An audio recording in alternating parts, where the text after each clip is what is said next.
2026澳門國際龍舟邀請賽標準龍公開組500米乙組決賽正式展開。咁喺度啦，我哋見到啦，我哋2號嘅金沙中國、3號嘅新加坡國家隊啦，4號嘅永利亦都係啦，即刻就帶出咗啦。1號嘅美高梅啊，亦都係獎品非常之密啊，衝得好前啊。咁而5號嘅路環東榮單車行，仲有6號航道嘅香港清風龍龍舟隊，亦都係緊隨其後。咁我哋可以見到係3號航道同4號航道新加坡國家隊同永利嘅一個爭奪啊！咁我哋睇一睇中轉站。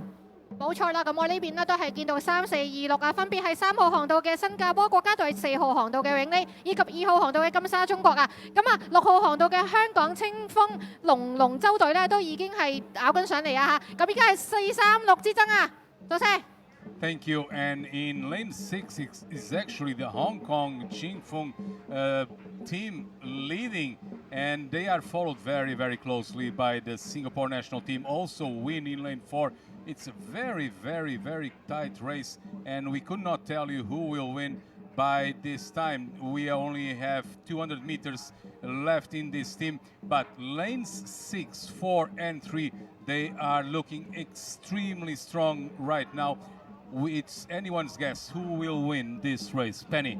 OK 好啦，咁啊見到啦，大家實力都係非常之相當啊！咁啊幾支隊伍咧都係冇一支有一個明顯嘅前進啦。咁啊大家見到啦，幾支隊伍包括係呢個金沙中國啊、新加坡國家隊同埋永利咧，都係齊輯輯咁啊向住呢個終點進發。仲有呢個5號航道嘅路環東榮單車行咧，亦都係從後而上。咁啱啱過咗最後100米啦，向住衝線嘅位置，見到咧2、3、6之爭啊，有幾支隊伍睇下香港清風龍舟隊可唔可以咧爭奪排名啦。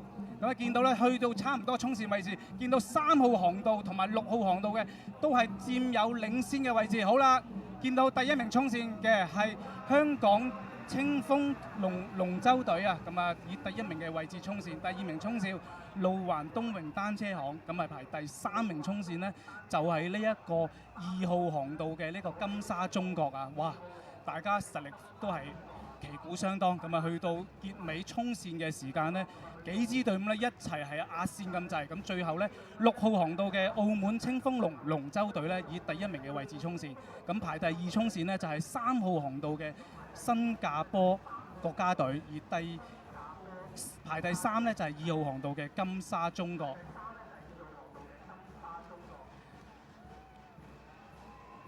咁咧當然啦，賽果呢，最後呢係以國家係以呢一個大會為準啦，當然係，因為衝線嘅時間呢，幾支隊伍一齊衝線。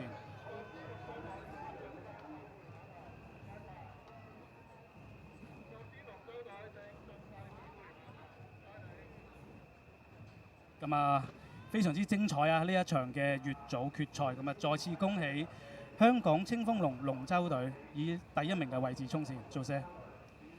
Muito obrigado. Foi de longe a corrida mais renhida do calendário de hoje, do programa de hoje.